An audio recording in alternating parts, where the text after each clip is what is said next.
ನಮಸ್ತೆ friends, welcome to my channel. Friends, ಇವತ್ತು ನಾನು ವೇಸ್ಟ್ ಅಂತ ಹೇಳಿ ಬಿಸಾಕಿರೋ ಬಟ್ಟೆಗಳನ್ನು ತೊಗೊಂಡ್ಬಿಟ್ಟು ಅದರಿಂದ ನಾವು ಫ್ಲೋರ್ ಸೋಫಾನ ಯಾವ ರೀತಿ ಮಾಡೋದು ಅಂತ ಹೇಳಿ ಇವತ್ತಿನ ಈ ವಿಡಿಯೋದಲ್ಲಿ ನಾನು ನಿಮ್ಗೆ ಲೈವ್ ಆಗಿ ತಿಳಿಸ್ಕೊಡ್ತೀನಿ. ನೋಡ್ರಿ, ಇಲ್ಲಿ ನೋಡ್ತಿರ್ಬೋದು ನನ್ನ ಮಗ ನಾನು ತಯಾರಿಸಿರುವ ಫ್ಲೋರ್ ಸೋಫಾದ ಮ್ಯಾಗ ಯಾವ ರೀತಿ ಕುಂತಾನಂತ ಹೇಳಿ ಇದನ್ನು ಈಸಿಯಾಗಿ ರೆಡಿ ಮಾಡ್ಕೋಬೋದು. ಫ್ರೆಂಡ್ಸ್, ಇಲ್ಲಿ ನೋಡ್ತಿರ್ಬೋದು ನಾನು ಇಲ್ಲಿ ನನಗೆ ಎಷ್ಟು ದೊಡ್ಡದು ಬೇಕಲ್ಲ ಅಷ್ಟು ದೊಡ್ಡದಾಗಿ ಇಲ್ಲಿ ನಾನು ರೌಂಡಾಗಿ ಈ ರೀತಿ ಒಂದು ಬಟ್ಟೆನ ಕಟ್ ಮಾಡ್ಕೊಂಡಿನಿ. ಅದೇ ರೀತಿ ಇನ್ನೊಂದು ಬಟ್ಟೆನ ನಾನು ಈ ರೀತಿ ಟೋಟಲ್ ಆಗಿ ನಾನು ಎರಡು ಬಟ್ಟೆನ ನಾನು ಅಂದ್ರೆ ಮೇಲ್ಗಡೆ ಒಂದು ಕೆಳಗಡೆ ಒಂದು ಹಾಕಕ್ಕಂತ ಹೇಳಿ ಎರಡು ಬಟ್ಟೆನ ನಾನು ಇಲ್ಲಿ ಕಟ್ ಮಾಡ್ಕೊಂಡಿನಿ. ನೀವು ರೌಂಡ್ ಆಗಿ ಬೇಕಾದ್ರೆ ಕಟ್ ಮಾಡ್ಕೋಬಹುದು. ಅಂದ್ರೆ ನಿಮಗೆ ಎಷ್ಟು ದೊಡ್ಡದು ಬೇಕಲ್ಲ, ಎಷ್ಟು ಅಗಲವಾಗಿ ಬೇಕಲ್ಲ ಫ್ಲೋರ್ ಸೋಫಾ, ಆ ರೀತಿ ನೀವು ಅಷ್ಟು ಪ್ರಮಾಣದಲ್ಲಿ ನೀವು ಬಟ್ಟೆನ ಕಟ್ ಮಾಡ್ಕೋಬಹುದು.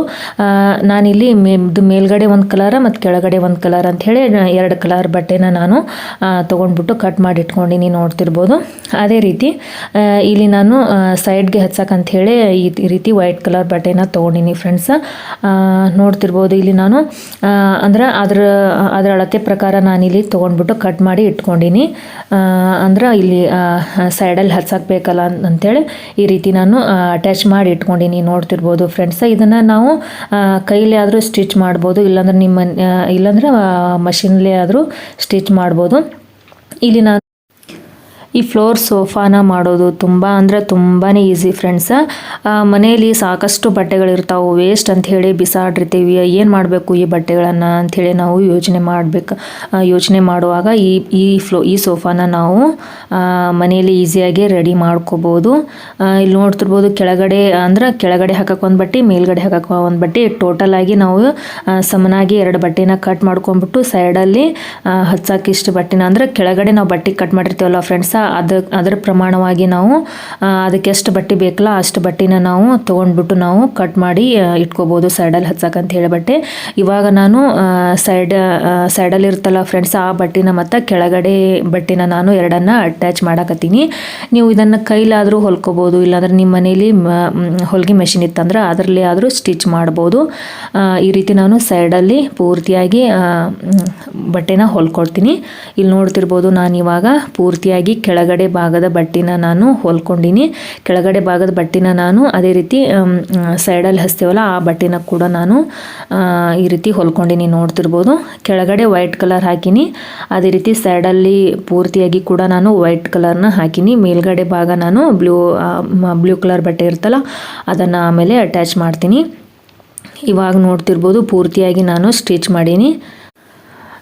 ಈ ಫ್ಲೋರ್ ಸೋಫಾನ ಮಾಡಿದ್ದಾದ್ಮ್ಯಾಗ ನನ್ನ ಮಗನಿಗಂತ್ರ ಭಾಳ ಇಷ್ಟ ಆಯ್ತು ನೋಡ್ರಿ ಫ್ರೆಂಡ್ಸ್. ಯಾಕಂದ್ರೆ ಇದನ್ನು ಒಮ್ಮೆ ಯೂಟ್ಯೂಬಲ್ಲಿ ಈ ಫ್ಲೋರ್ ಸೋಫಾದ ವಿಡಿಯೋ ನೋಡಿದ್ದ, ಅದು ಅವ್ನಿಗೆ ಭಾಳ ಇಷ್ಟ ಆಯಿತು. ನೀನು ಒಮ್ಮೆ ಮಾಡಿ ಮಮ್ಮಿ ಈ ಥರ ಸೋಫಾನ ಅಂತಂದಿದ್ದ. ಹಾಗಾಗಿ ನಾನು ಯಾಕೆ ಟ್ರೈ ಮಾಡಬಾರ್ದು ಅಂಥೇಳಿ ಈ ರೀತಿ ನಾನು ಮನೆಯಲ್ಲೇ ಮಾಡ್ಲಾಕತ್ತೀನಿ ನೋಡ್ರಿ. ಆದ್ರೆ ಆ ರೀತಿಯನ್ನು ಪರ್ಫೆಕ್ಟಾಗಿ ಬಂದಿಲ್ಲ, ಆದರೂ ಕೂಡ ನನ್ನ ಕೈಯಾಗಿ ಎಷ್ಟು ಮಾಡೋಕ್ಕಾಗುತ್ತೋ ಅಷ್ಟನ್ನು ಮಾಡೀನಿ. ನಾನು ಮಾಡೋದನ್ನ ಇವಾಗ ನಿಮ್ಮ ಜೊತೆ ಶೇರ್ ಮಾಡ್ಕೊಳಕತ್ತೀನಿ ನೋಡ್ರಿ, ನಾ ಯಾವ ರೀತಿ ಮಾಡೀನಿ ಅಂಥೇಳಿ.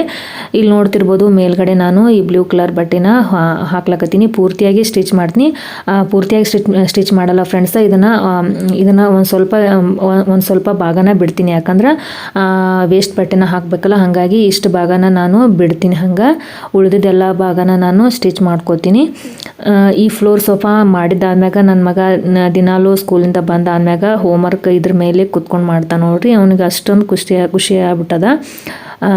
ಹಾಗಾಗಿ ನಾನು ಇದನ್ನು ನಾ ಯಾವ ರೀತಿ ಸಿಂಪಲಾಗಿ ಮಾಡಿದ್ನಿ ಅಂಥೇಳಿ ನಿಮ್ಮ ಜೊತೆ ಶೇರ್ ಮಾಡ್ಕೊಳಕತ್ತೀನಿ ನೋಡ್ರಿ.